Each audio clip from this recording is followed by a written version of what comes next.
All right, we're going to get started. Welcome everyone to the Kids webinar on translating kids' data to improve student outcomes. This is the second webinar in a series that's being offered between the Illinois State Board of Education, Illinois Action for Children, and the Birth to Third Grade Continuity Project. And this webinar is being recorded. Materials will be posted later this week, just to let everybody know. All of you are muted at this time, and there is a chat feature if you go into the menu of options where it shows you how to mute yourself and pause and some of those types of things. There is a chat feature, so if you have questions, we're going to ask that you put them there, and then we may answer a few specific things throughout, but we're going to save most questions for the end just to make sure we get through all of our content, just to let us know where we're at. All right, so as I mentioned, this is the second in a series. The first one was provided by the Early Childhood Community Systems effort through Illinois Action for Children a couple of weeks ago, focusing on similar information, but they were targeted towards early learning community collaboration. So if you want to check out the content that was shared, you can go to Partner Plan Act to receive that. The secondary webinar, though, really focusing on creating a message about kids and how do we look at improve student outcomes, and focusing on some of these stakeholders and seeing what some others are doing across the state, is hosted by the Birth to Third Grade Continuity Project, which, if you're not familiar with, just very briefly, is a partnership that was created around the Illinois preschool expansion communities and those efforts, and so really focus on having a high quality, intentionally aligned education system from birth to third grade, and we know that that's essential for student success.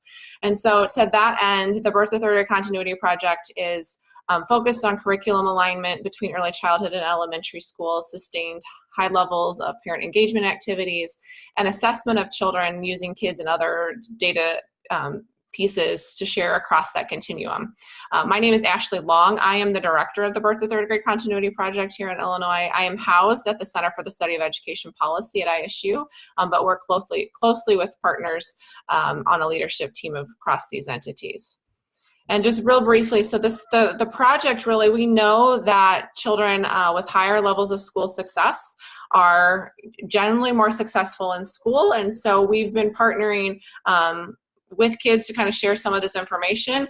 And we also do this through a variety of ways and supports throughout the year. So near the end of the presentation, there will be more information about where you can find out more about the project. But we do provide information around supports and awareness, so serving on a variety of committees. We have an annual conference. We also do webinars and trainings like this one. We provide networking events and some technical assistance.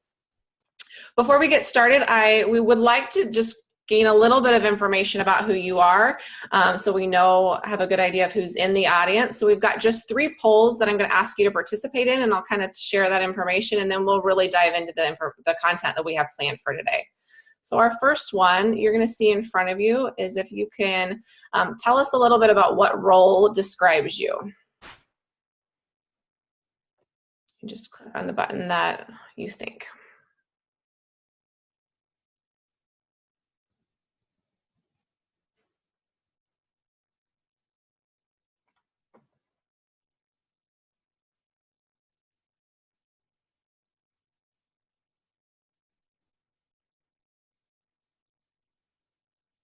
All right, perfect.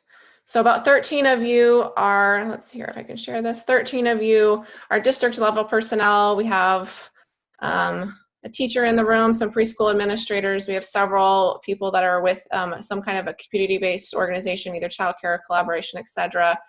Several state organizations, and then several of you that fit into the other category. So if you're in other, if you wouldn't mind sharing in the comments box, I would love to get an idea of who you are. And then we also would like to know a little bit of information about what you already know about kids. So I've got 2 questions here real quickly. How have you previously intersected with kids and the release data? That's what we're going to get into today. This is, you can check all that applies. So there'll be maybe more than one of these that applies to you. If you read through these and check any boxes, please.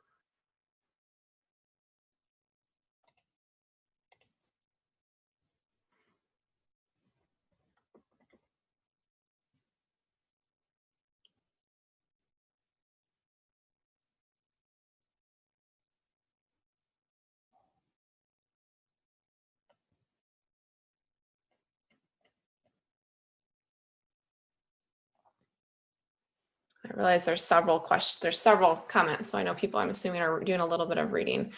And if you scroll down, the secondary part then is, to what extent is your school utilizing the kids' tool? So again, this is also multiple choice. Several of these may apply.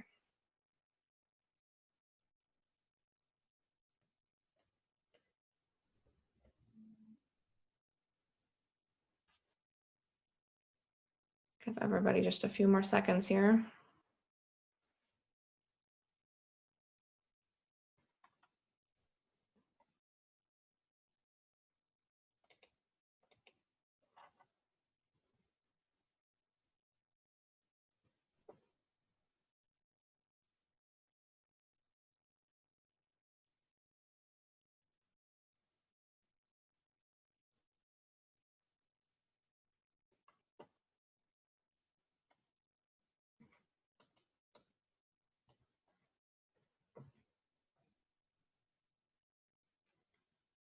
Okay, I'm going to go ahead and end this so we can move forward. Just to give you perspective, that looks like we've got several that are newer, and quite all the way across the continuum, and having used some supports versus this 33% of you said that it's helping move developmentally appropriate practices, which is great to hear, and play-based practices. And then but many of you are still at the beginning, which is not surprising. And we also, looks like some of the doesn't apply to, which we kind of knew would be the case, and made sure we had that. And that a couple of you are using other tools. If you are using another kindergarten assessment tool, if you wouldn't mind sharing that, that'd be really helpful to know too. So, okay. I'm going to go ahead and close this out, and then so we're going to get started. So our goals for today really are to talk about some of the kids' basics, give some ideas for thoughts for translating that into to support communities, and then hear from a local. We're going to hear from Peoria Heights about some of the things that they've been doing. So I'm going to hand things over to Terry Lamb. Terry is a principal consultant at the Illinois State Board of Education, and she's going to walk us through several of the basics of kids and where we're at in the state with the results. Great. Thank you so much, Ashley. And everyone, thank you so much for your interest in kids and for attending this webinar. Hopefully this will answer some questions or give you some ideas about how to move forward in your districts, or how you want to align in terms of early childhood and kindergarten. So please feel free to get your questions out there, and we will answer them as well as we can during this, at the end of this presentation. So just a reminder about what KIDS is. So there's a lot of comments that we get about, testing or assessment or those kinds of comments about, this child, should he be tested? And KIDS is an observational tool. So it's not like a paper and pencil test. It's not like a one-time readiness test. Children should not be pulled out and tested on these concepts. This is to watch children in their natural environment in the classroom as they move through their daily routines, and the teachers take observations based on what they're seeing in the class, peer interactions, different types of activities that they're engaged in, and they collect that as evidence to apply a rating. So it's a little bit different for a lot of kindergarten teachers, and I think this is where we got a lot of questions from kindergarten teachers who never had used an observational tool before. So it's an assessment that's based on strengths, not necessarily deficits. So we do find out a little bit of information about what children, maybe areas where they can use more support, but essentially what we're looking for is what are children bringing into the kindergarten classroom. And depending on how deep you go with this particular tool, and we'll talk a little bit about how it can be used beyond the state data collection, but there are possibilities for using this tool for a number of purposes. And we get a lot of feedback from districts who were involved in the pilot for multiple years about how useful this has been in moving towards, getting rid of or using this consistently as their assessment tool and those kinds of things. So it's designed to help teachers, administrators, families, policymakers, everyone understand what happens when a child steps into a room, what are they bringing with them into kindergarten, and their developmental readiness. So the mandated, it's also aligned to all the state standards. So the Illinois early learning standards, it's aligned to the state standards for kindergarten. So this is not a tool that is separate from what the expectations are across the state. This is actually aligned specifically for the purposes of moving towards a common goal with kindergartners. So the mandated measures that are being collected are 14 mandated measures that fall into 3 developmental areas of readiness, and that's social emotional development and approaches to learning and self-regulation. That's one area. The second developmental area is language and literacy development, and the third is cognition and math. So what we are looking for is essentially a broad picture of what's happening across the state in these particular areas. And this is, again, from a state perspective. We're not talking about, if you use a fuller view of the tool, we're not talking about if you're looking for individual student development or you're doing this at multiple times. This is just for the state standards. So let's talk about a little bit about what KIDS is not. Just because there's been some confusion about how the tool can be used, we wanted to re-emphasize that KIDS is not to be designed for teacher performance evaluation or student placement. It's not part of the way you can hold kindergarten or pre-K teachers accountable, and it's not a measure of school or district performance. And the reason for this is it's designed to measure specific skills and development that children bring to the classroom with them. And because children come from a number of environments in preschool, some actually having no preschool experience or no prior education or no experience peer interaction prior to coming into the kindergarten class. We can't expect that that teachers are going to be able to have an impact right when those students walk in the door. So they're bringing the experiences they have or they haven't had with them. And the other thing we want to make sure is that pre-K teachers are not held accountable, because those teachers who have had an opportunity to work with some of the students in their area are not necessarily able to fill all the gaps that students come into the classroom with in pre-K with 1 year of preschool experience. So it's really important that we just use this in the capacity that it's meant, and that is to get a broad picture of development across the state as children come into kindergarten.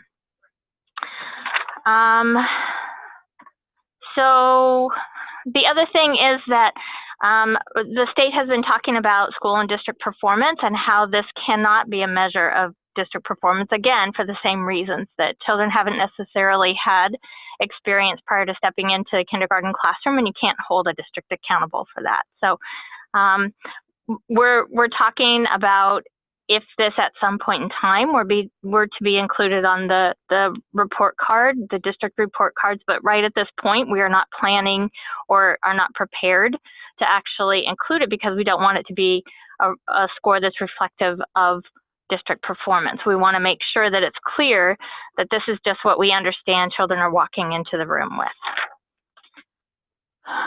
So let's move to implementation. And this may be a review for a lot of you. I'm not sure how many of you are familiar with this, but this image is from the KIDS instrument itself. So this kind of gives you a picture of what the teachers are looking at when they are rating students on their development in these areas. As you can see across the side, there's wording that says required measures. So that's an obvious way to pull out the measures that are required by the state for this 14 measure 1 implementation point. So this is what they're looking at. Teachers assess children at a developmental level for each one of the measures that is on here. And you can see it's clearly indicated across the top. And then it has 2 categories, building and integrating, which are form the developmental continuum for the kindergarten year. So this is what teachers look at and do. There are 3 different options I'll talk about in a second, but what the state requires is that first implementation of the tool, 14 measures during the first 40 days of school. So we just want a picture again of what students are coming into the classroom with. Those those ratings, eventually when the teacher gathers enough evidence and applies a rating, those are entered into Kids Tech, which is the data system that holds the ratings for students, and then we gather all that information to look at readiness across the state. The mandatory statewide implementation began in fall 2017, but the pilot was back in 2014. And this has actually been about a 10-year implementation process, from the beginning of talking about a kindergarten readiness assessment and then to the actual required statewide implementation. So it's been a long process. At the beginning of the process, there was a much fuller version of the tool of that, actually the full tool that we were talking about using across the state, and that's actually 55 measures across 11 domains and would have been implemented 3 times per year. So while we were talking about piloting this, it's definitely would be rich for us to have that much information. It would definitely draw a much clearer picture of developmental readiness, and down to the individual child level, it could really help drive instruction and practice at the local level and help to really inform parents, teachers, and districts about the needs of individual children. However, that turned out to be quite a bit. So there was a lot of talk about another option, which would be 29 measures and 5 domains of readiness. And that still gives a really good picture of important areas of child development as they walk into kindergarten. But we determined as a state that, especially in the first years of implementation, 14 measures in the areas considered most critical to project future academic success were probably the best way to go at this point. We do encourage that teachers collect additional measures when they're comfortable with the tool, that they collect at multiple data points, and that they collect full domains. But that's right now something we're encouraging if they're comfortable with it.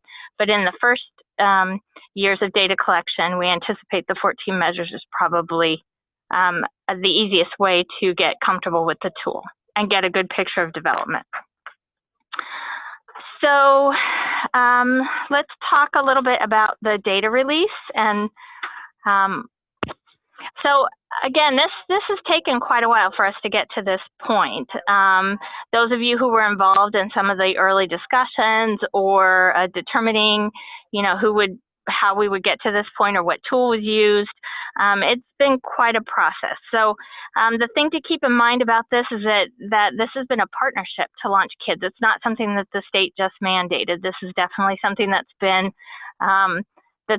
a work in progress for a number of years.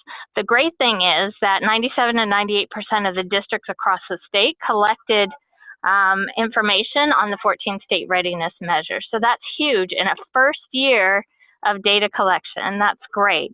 Now, it doesn't mean that every student was rated in every single classroom, but it means that every single one of those districts that collected information actually worked towards the goal of getting that information into Kids Tech so that their students could be included in the data set for information across the state.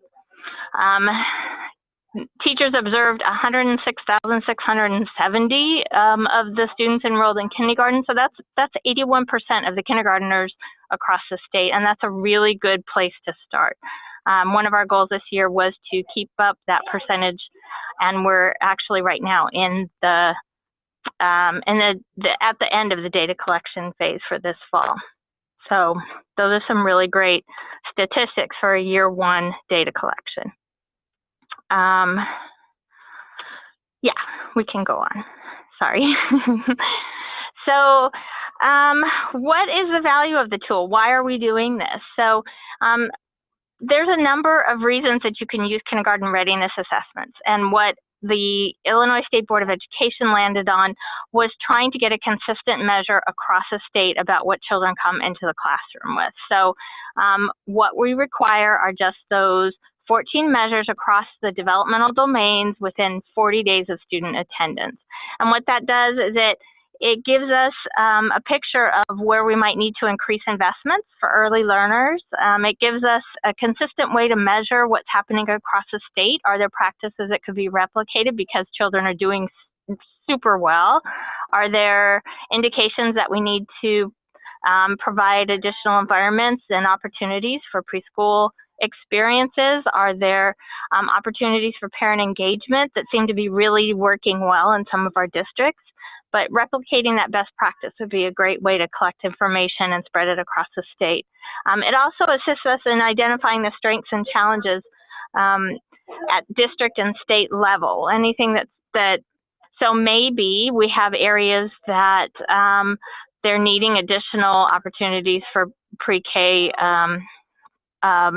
slots across the state. We're also looking at whether there are practices that really need to be emphasized. So we've done a great job in terms of telling parents, read to your child and talk to your child, sing to your child, but how are we doing in math? Are we telling people to count with their children? Are we telling families to help children measure and get those foundational math skills? And that helps us to kind of tailor what's happening across the state. And the reason that we move towards a kindergarten readiness assessment consistently is because we've had information across the state about children and their development, but we haven't had anything that we could gather consistently. We haven't had anything to compare across the state that would really translate. So this has been a really valuable tool for us. For those of you who maybe have not had the opportunity to see this, the kids' web page is on the ISVU website, and you can see the website address up there. This is what the state report looks like. So across the top, there's the statewide numbers of the percentage of readiness in each one of the developmental areas. And then if you scroll down through this report, you can look at individual districts and the percentage of readiness in each one of those developmental areas for students. So if you haven't had the chance to look at this, this is really a nice broad look at what the state collected and what we're looking at in terms of the first year of data collection.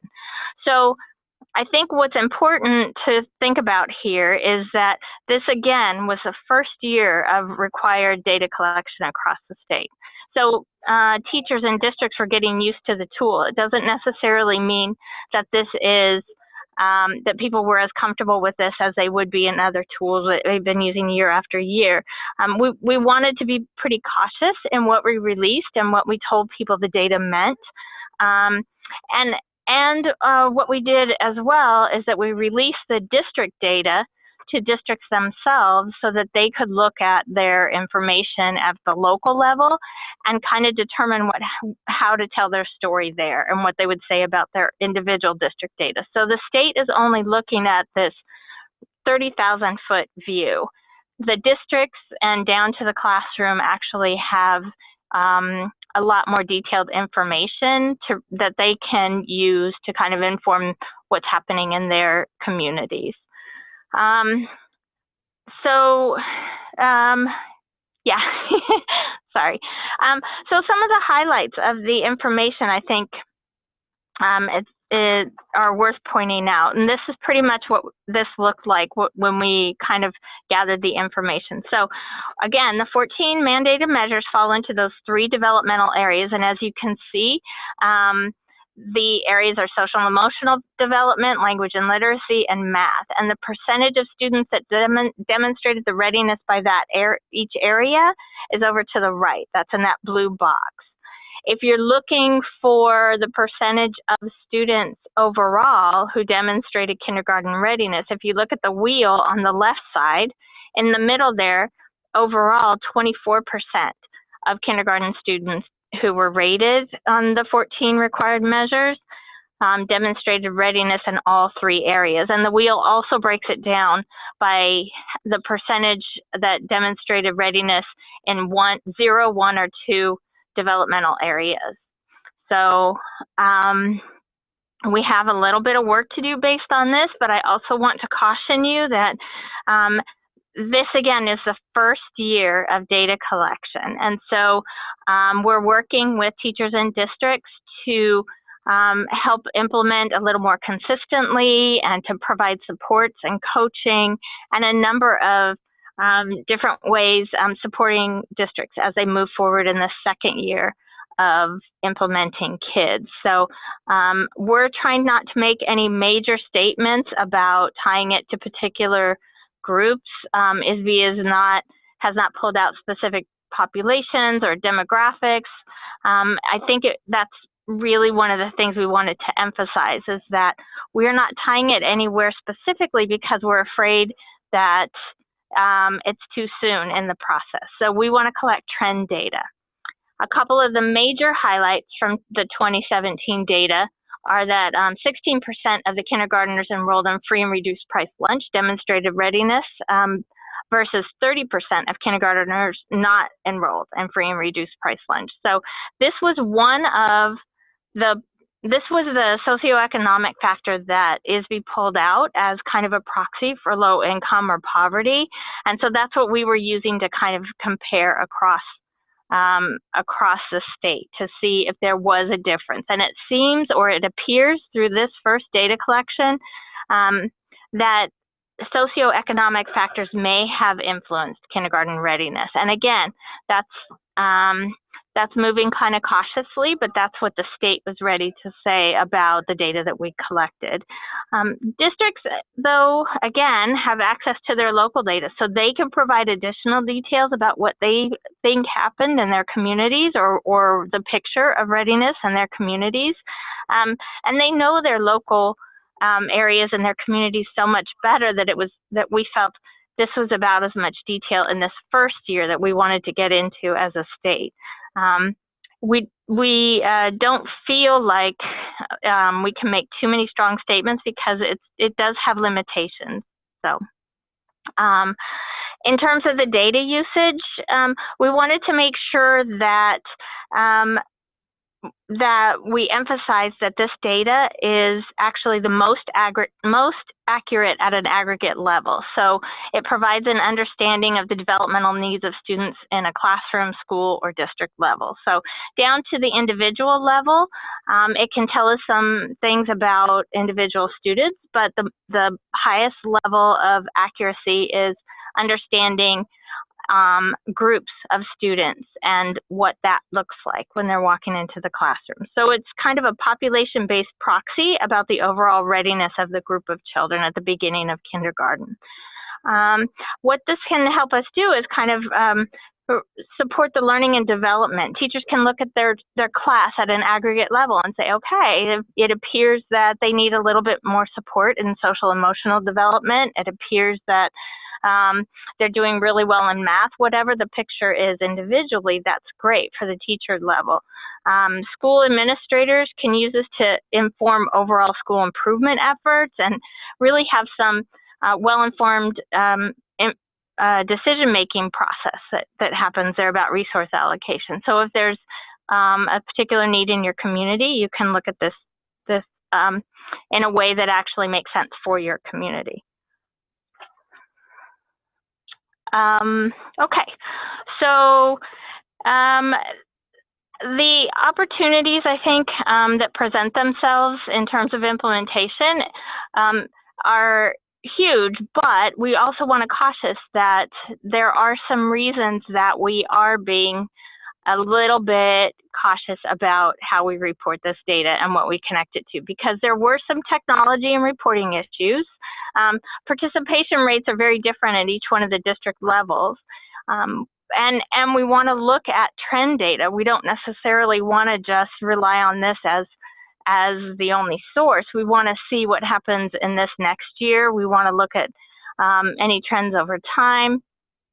Inter-rater reliability, I mean, all of this is since it's observational, it could have some implications for how teachers are looking at students. But overall, we think that this is a really great statewide snapshot of what's going on with children who are entering kindergarten. So it's really exciting to have all the information available to us. But let's just talk too about some of the unintentional consequences.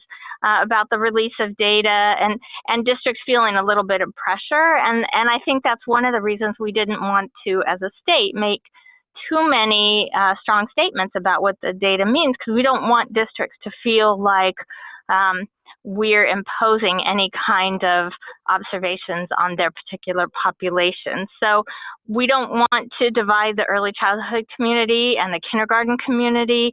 We don't want to make the case for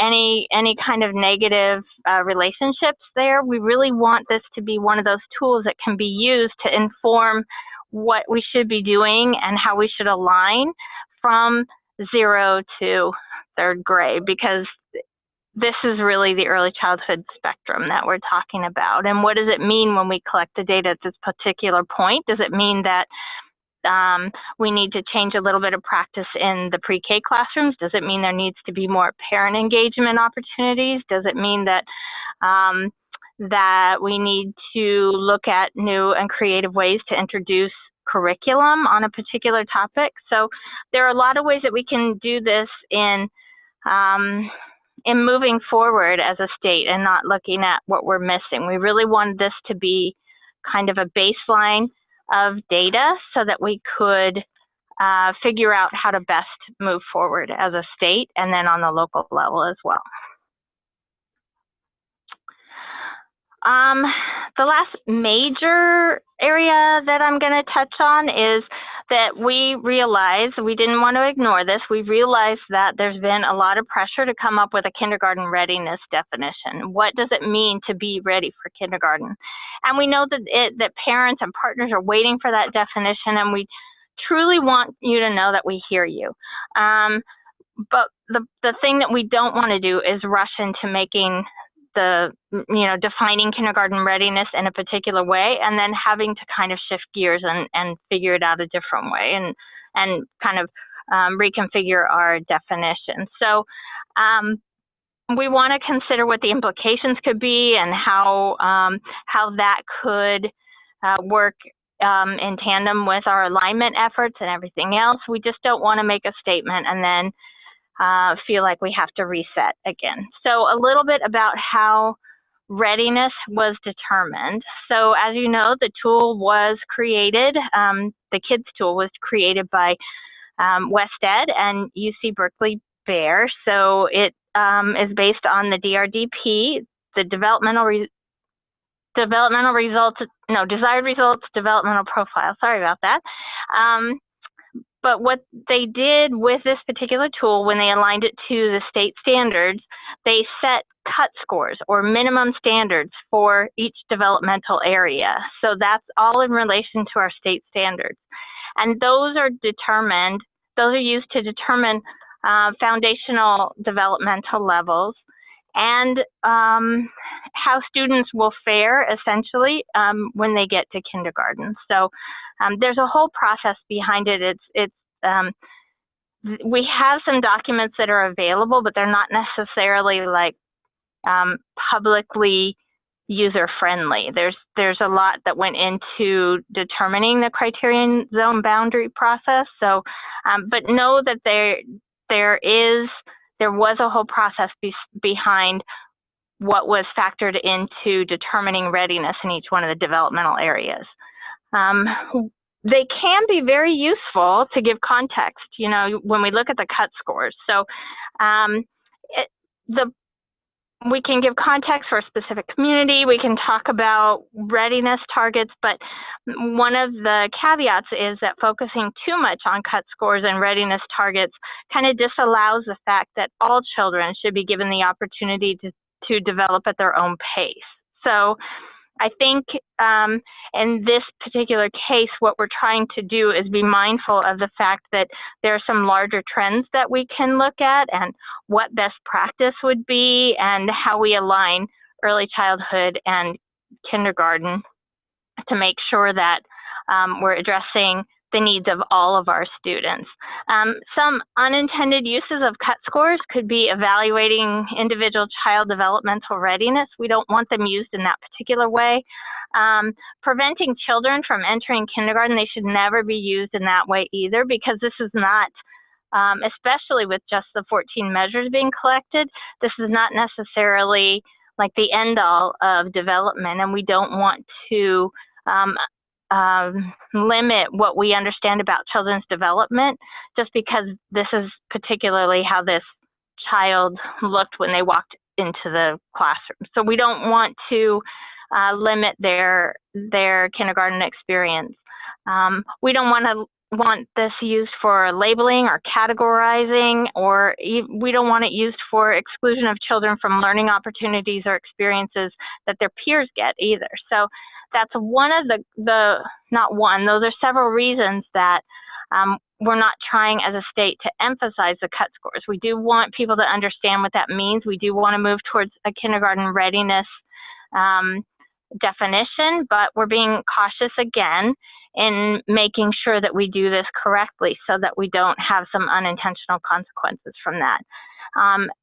Instead of that, what we're hoping that districts will do when they look at their district level data is compare it to the statewide data. And if the readiness is above the state average, maybe what we should be doing is looking at those practices in that particular district that might highlight services or programs that are working well, and how can we replicate those practices, and what factors outside the classroom could be influencing that development.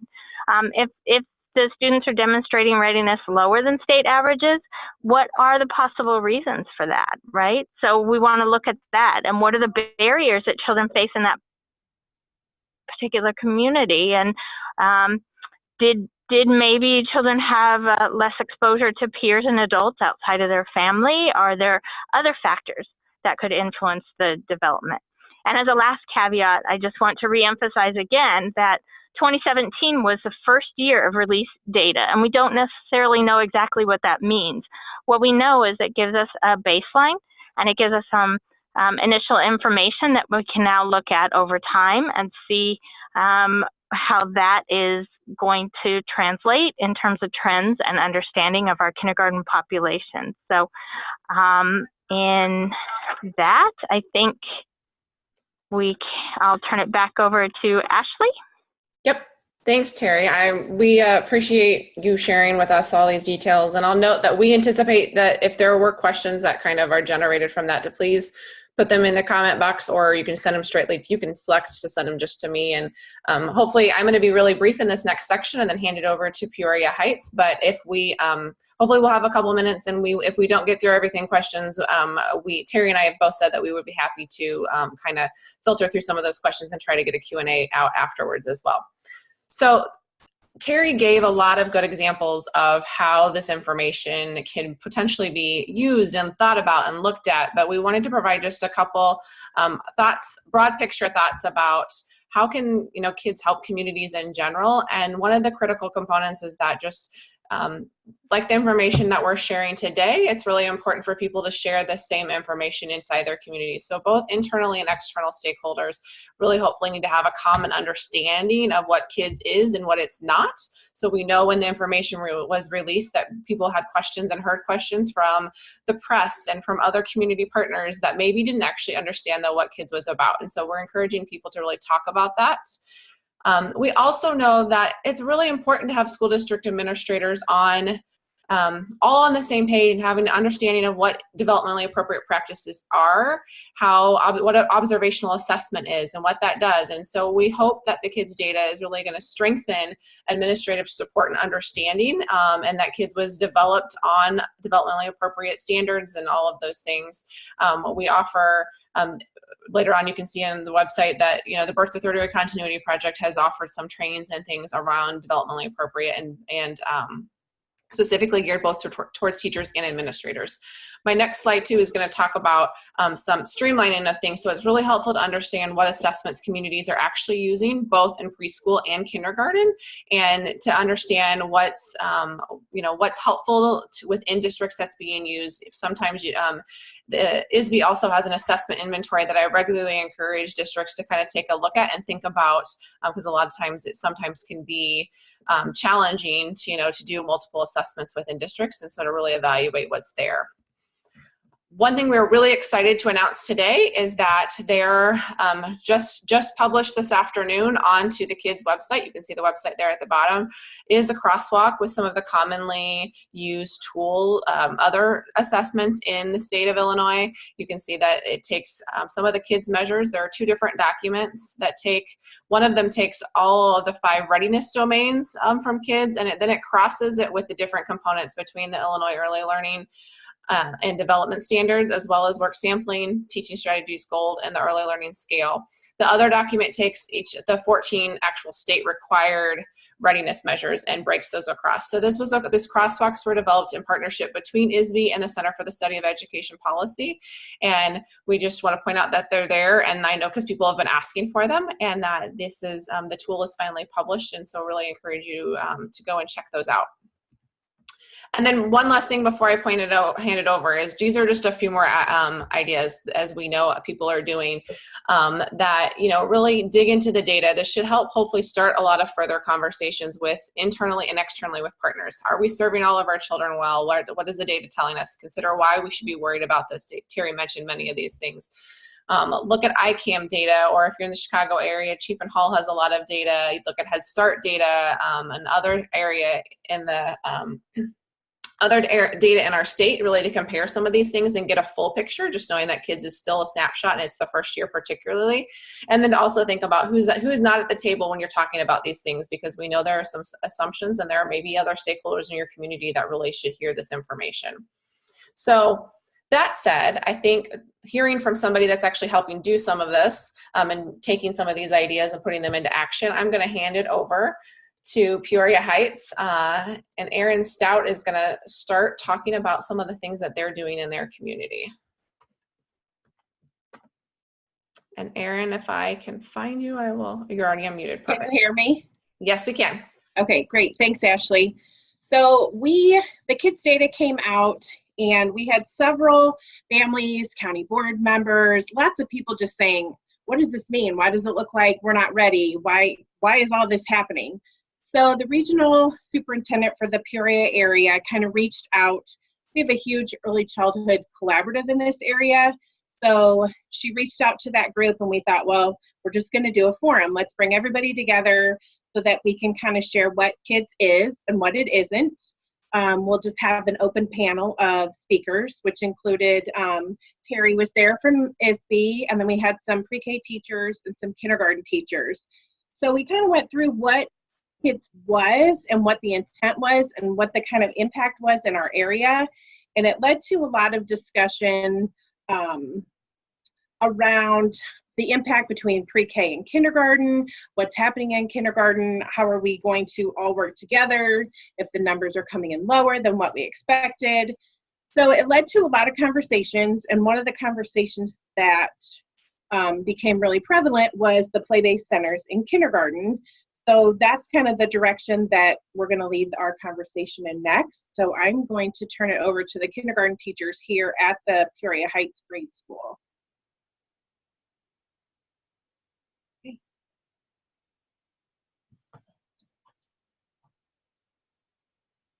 We implemented play-based kindergarten for the first time this year.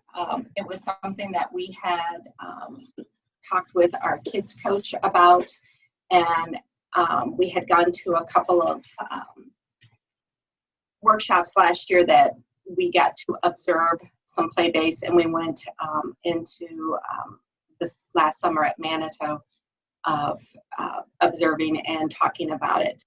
And we felt that the play-based would give us an opportunity to observe our children and help us with the assessment of kids. And also become more familiar with them than just the paper and pencil things that kindergarten has kind of gotten into.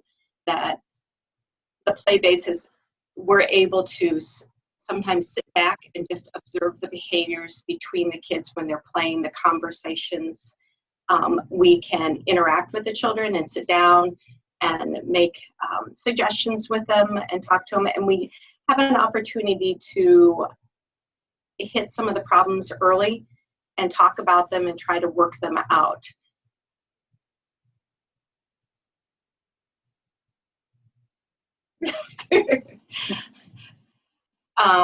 It's been very successful for us so far this year. I feel like I have gotten to know my students better by being able to just sit back and observe or actually being able to play with them. I've been able to take notes and been able to observe some of the measures. You know, I can look at the kids' data and think, okay, what is it that I need to be looking for? And I can look at that and take down notes to help me when I'm implementing the data into the computer. When problems arise, we can kind of get them early and they don't get to escalate. We can have them talk it out. When there is a problem and they're having trouble, you know, like two children want the same toy, well, what can we do about it? We can talk about that. And hopefully get them to grow within those situations. I think that I've seen some of the children that came in earlier in the year and how they've been able to how they've been able to work through some more problems, and that they're trying to do it, you know, like trying to work together, having that sharing and talking it through. And it's actually kind of fun to sit back and listen to them talk about some of the problems.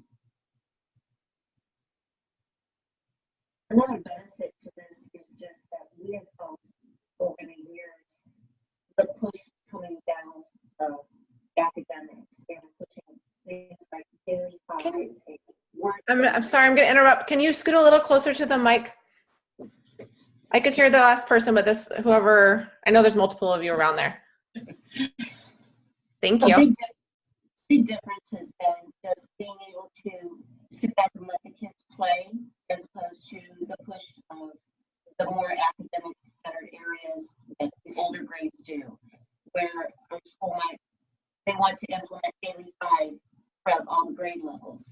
They want to do works their way, and pushing that down into kindergarten, at least now with the play base and coming from other schools and the success with that and how it helps with kids, it gives us a good reason to say we're not ready for that, and our kids shouldn't be doing that they need this time for play and interaction that's more developmentally appropriate for their age. This way too, they also, with the play, their creativity comes out. They're not limited to, and they get it so much with the technology of, this is what you're doing, and okay, when you finish this level, then you go into the next level. And with this, they finish something and they have to come up with something on their own. What else am I going to do with this? And their creativity really starts to come through. And it's fun to watch them, how you put something out and they start out playing with it with the way it's supposed to be played with. And then how are they taking that and changing it into something else?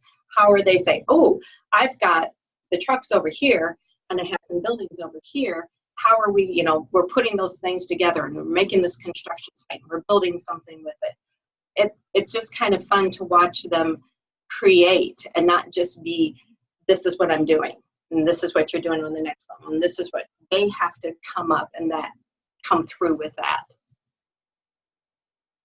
And through that, they're dealing with getting along with each other. Right. And figuring that out on their own, as opposed to following all the rules. They have to get along with each other to solve those problems. And accept other people's suggestions. And it's been actually really fun just to sit. It's kind of hard because I sit back and I start watching and then I forget that, oh yeah, wait a minute, I'm supposed to be taking notes because I'm having so much fun just listening to their conversations. And but I think that it just leads to a whole lot more creativity. And I find that sometimes when they've had that, and we have stopped play early when we've had some challenging behaviors, and we'll talk about what could we have done, what should we do the next time. And then it's nice to see them try to implement that the next time they get together, and also trying to see them implement getting along throughout the day when, you know, something happens, them helping each other out. Ashley, will you flip to the next slide?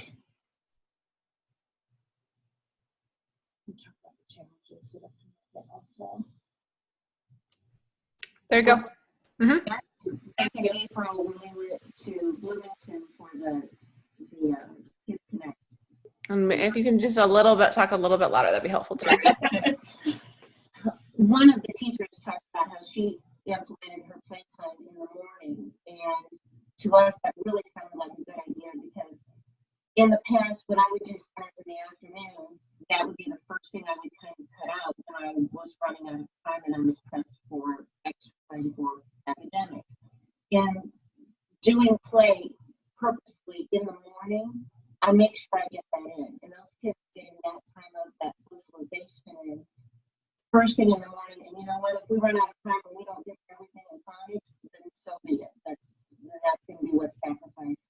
And they're still getting that time in of working together and socializing with each other and just getting to be kids.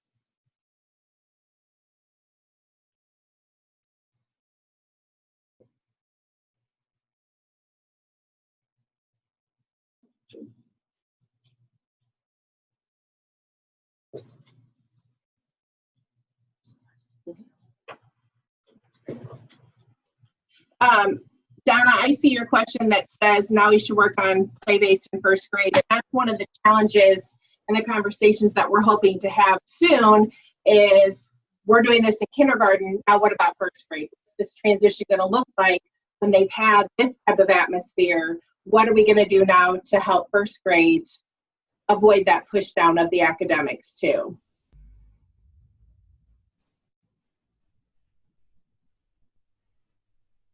Okay.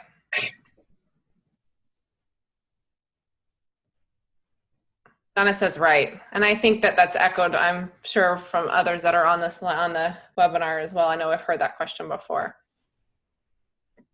So thank you so much for sharing, and I think we know there are other communities that are doing, certainly implementing play-based centers as well as using the kids' data to help with this, and so we thought it was helpful to hear from some of those and hear some excitement from the classroom, as well as like hear things that are happening across communities.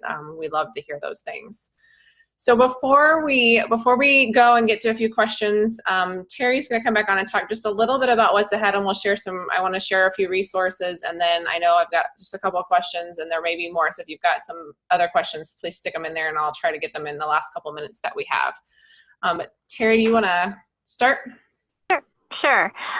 Just briefly, so after last year, we started working on a plan.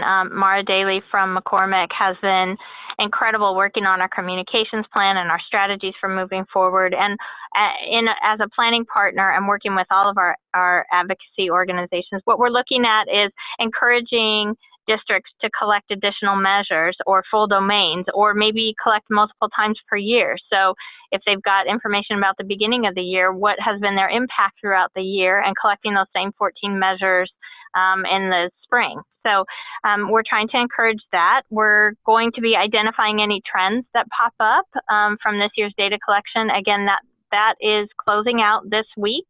And so hopefully we'll have some at least basic information in the next month. Not the readiness, but at least some basic information about the number of children who were rated, and the number of districts that entered information. We're trying to encourage teachers and districts to utilize their coach and other resources, along with creating new resources based on what we know now has taken place over the last year and where our teachers are. Parent engagement is a huge area that we're pushing towards. And as you heard from Peoria Heights, moving towards play-based, developmentally appropriate practice is something that the state would like to look at emphasizing a little bit more. How many districts are actually ready to move in that direction? So those are just some of the areas that we are looking into and hoping to encourage our teachers and districts in moving. Great. So just a few helpful things. I uploaded the PowerPoint already into the chat box. It'll also be posted to the B3 website. But if you go to the kids website, which is the first link on this slide, there's lots of information about messaging kids and how to use kids in your community. The data obviously is there as well. There also is a few other data sites here I mentioned. When you're thinking about what's happening in your community, you may want to look at some of these other resources to make sure you're getting a real full picture of things that are going on. I also provided a link to the Birth to Third Grade Continuity Project website. Our annual conference is slated for June 12th and 13th, so mark your calendars. We also have a Development Appropriate Practices training still coming up on November 28th, and we do have some openings, so if you're interested, it is focused on alignment, Development Appropriate Practices, really though aligning pre-K and kindergarten, so we're asking people come in teams of both kindergarten and preschool representation. And then there is a really good resource if you're looking for information on kids and what other people are doing. The Kids Summit, the annual Kids Summit, is set for December 13th in Springfield, Illinois. And so there's information there about that and where to go and get registered and learn about best practices and more about what other people are doing. This is just a taste of, obviously, a full day's worth of information. So questions, I will touch upon, there were two that kind of have come in throughout, and Terry, I may have field one of these to you. One of them though was about the crosswalks. I put the link in there. Somebody asked about the document, but you can get it from the link that I sent in there. It's under some of the toolbox tools, as well as there's a question just thinking about some of the common assessments that are in there. And one of the questions was about the DRDP. And I will note that given that kids is really based off the DRDP, it was not included in the alignment because there are other kind of materials out there that already show alignment between the two of them versus the other documents that the other tools that we compared them to. And one of the other questions, and Terry, I'll see if you want to field this, but it kind of actually goes in line with that, was why kids versus the TSR K3, grades K3 or other tools. I mean, we talked about kind of what we're doing, how it's implemented and all of that, but if you really quick want to touch upon how we got Sure. to the kids. Yeah, I mean, first of all, the state does not mandate any particular assessment tool for preschool or for early learning. So we didn't want to make assumptions about what's happening across the state and end up mandating a particular type of tool from preschool on up. So there was an RFP process that was out, and there were several the submissions. And again, this was not just the state. This was actually a lot of our advocacy groups and a lot of individuals across the state who really pushed for this. And it was carefully selected as a tool that we wanted to use for the state, partially because they would tailor it specifically to the Illinois Early Learning Standards. So although it seems like it would have been an easy answer to move towards Teaching Strategies Gold, I think that sends another message too to the early learning community about,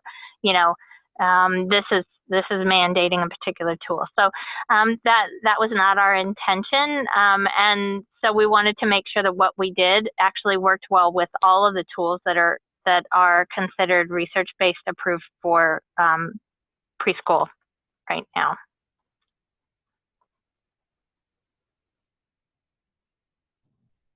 Okay, well, we have not had any other questions come in. So unless anybody else has last things, this is our contact information. If you want to follow up with other questions or comments, or you have trouble accessing any resources, I'm happy to help direct people to resources along the way. And hopefully we'll see some of you at the Kids Summit and other places. Thank you. Thank you.